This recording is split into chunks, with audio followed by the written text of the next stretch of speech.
FTP, also known as the functional threshold power, probably the most chased upon number by competitive cyclists. But do you know what that number tells you? And even more importantly, do you know how to properly test for it, especially if you are on Zwift? In this video we will take a look at FTP testing protocols that are available on Zwift, compare them and see if there are any better alternatives. But let's first take a look at what FTP is. If you do a quick search online, you are probably going to find many articles claiming it is your 1 hour power.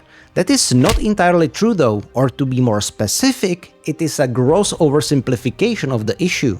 The thing is, FTP can be your 1 hour power, but it can be also your 40-minute power, or 70-minute power, and which one it is depends on your rider type, fitness level, training experience, and more. And that's because FTP is very closely related to your lactate threshold. They are not the same thing, they are not equal to each other, but there is a high level of correlation. And what lactate threshold marks is a power output above which your body starts building lactate faster than it is able to clear it, which leads to fatigue. And FTP is similar in this regard. It is not directly linked to lactate buildup, but it marks a power output that you can still do for a fairly long time, whether that is 35 minutes, 50 minutes, 1 hour or even longer. But if you increase that output, even by a single watt, you start fatiguing way quicker. It basically marks a breaking point in your fitness, a point where physiological change happens. And for each rider that point is different. And it can be your 1 hour power, but the only indicator that shows your 1 hour power with certainty is your 1 hour power. To make sure your FTP is accurate though, you need to test for it. And that's the biggest issue with correctly setting your FTP, because testing is an activity that's always, let's just say, associated with reduced level of comfort. To test your FTP properly, you need to always go to your limit. If you don't, you will still get an FTP value, but it is going to be incorrect. There are 3 testing protocols available on Zwift, each having their pros and cons. So let's do a little bit of comparison, shall we? And the first one, and probably the most popular one, is ramp test. After a brief warm-up, the test increases your power targets by a certain amount each minute. In standard version by 20 watts, in light version that's directed to light and inexperienced riders by 10 watts. And it is a test to failure, which means that you basically pedal until you simply can't do another pedal revolution. After that, the system takes your best average 1 minute power and multiplies it by 0.75 to get your FTP estimate. This test is popular for a reason. You don't need to pace it properly, the system does that for you. It is shorter, less intimidating, and the suffering part is not very long. It's basically just the last 3 to 4 minutes when it's really uncomfortable. It doesn't stress your body too much either, and that means that you can repeat this test pretty often. But it's got one significant drawback. It is very inaccurate. The multiplier used for the calculation is 0.75 for everyone. But each rider is different, and that means that for some people it's going to overestimate the result, for some people underestimate it, and ultimately some people will get correct estimate. The problem is, you don't know which one is it for you. So while this test is ideal for tracking progression in your fitness, you might not want to use it to set up your training zones. Another way to test your FTP on Zwift is riding the 3.5 km long great climb as fast as you can, and what is important to note, as evenly as you can. The system then records your average power for the full length of the climb, and depending on how long did it take you to do it, it applies a certain multiplier to that value. It is still a fairly short effort, so similarly to ramp test, it is also prone to error if your anaerobic power is particularly strong or particularly weak. But since it requires longer sustained effort, the problem isn't as pronounced here. The biggest benefit of this test is that it is nowhere near as painful as the 20-minute test, and you can still get decent enough results. I still wouldn't base a dedicated training plan of this number, but as long as you pace it evenly and arrive at the top completely spent, I think it is a good way to get a ballpark estimation of your FTP. The last testing protocol available on Zwift is the dreaded 20-minute test. Recommended by Dr. Andrew Kogan himself, it is the most accurate of the three, but unfortunately, also the most painful and difficult to execute. All-out pacing for 20 minutes straight is brutal in itself, but to do this test correctly, even that is not enough. The protocol is structured in a way that you warm up, then do a 5-minute all-out effort to deplete your anaerobic stores, then recover for 6 minutes and finally finish with 20 minutes all-out interval. After you complete this workout, the system takes your average power for the 20-minute interval and multiplies it by 0.95, and that's your FTP estimation. Like I said before, it is the most accurate estimation of the three, but also the most painful and prone to error. You need to pace it as evenly as possible, and that is not easy.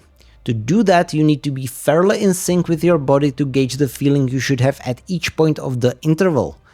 Also make sure to not skip the first 5-minute all-out interval, as without it, your FTP would be inflated. If you do it correctly though, you can be pretty confident in your FTP estimate. But it is still not the best way to test your FTP. There are two better methods, but for those we will need to go past Zwift to an external software. Because even if you test your FTP correctly, that's just only one of the three important parts of your fitness profile.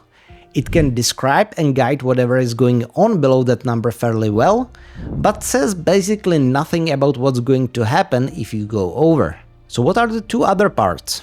Well, firstly, it is your sprint capacity, usually defined as peak 5-second power or peak 15-second power. It's expressed in raw watts, and it is the absolute maximum you can develop in your legs. The last indicator completing this triangle is your anaerobic capacity. This one is expressed in kilojoules, and it is the total amount of work you can perform while going above your FTP.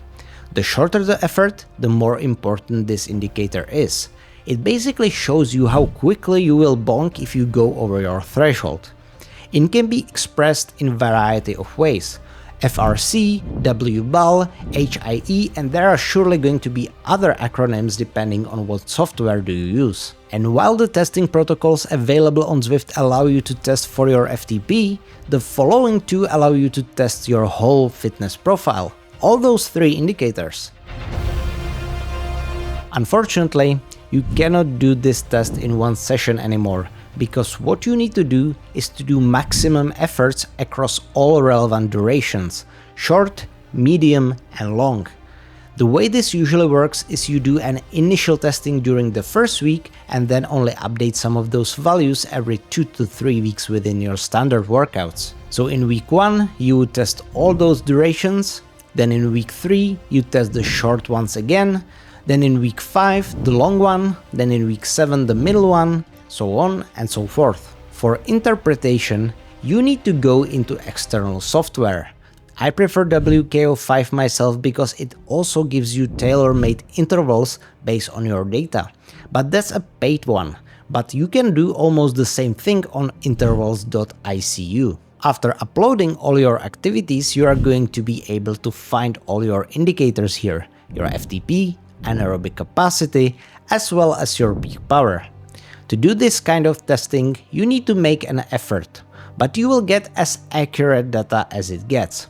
But if you do not want to make the effort, there is still one more option, and it is by far my preferred one.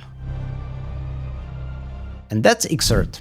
Xert is a training platform that can create you a customized and adaptive training plan based on your data, but it also estimates the aforementioned three indicators, your peak power, anaerobic capacity, and threshold. And the beauty of this platform is that for it to do that, you don't need to do any structured testing whatsoever.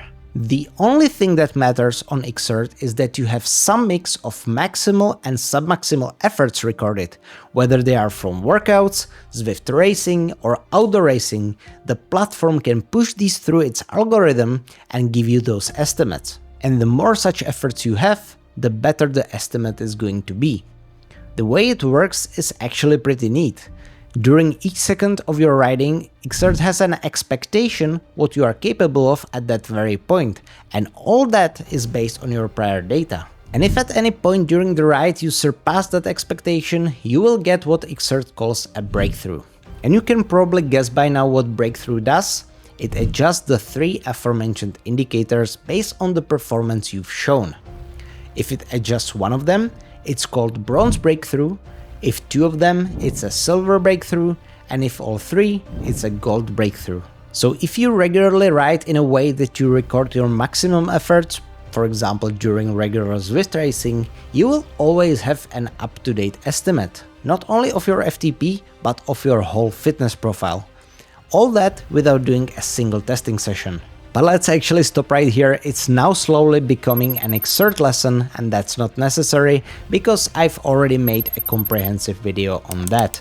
So if you want to learn more about how does it work, click right here.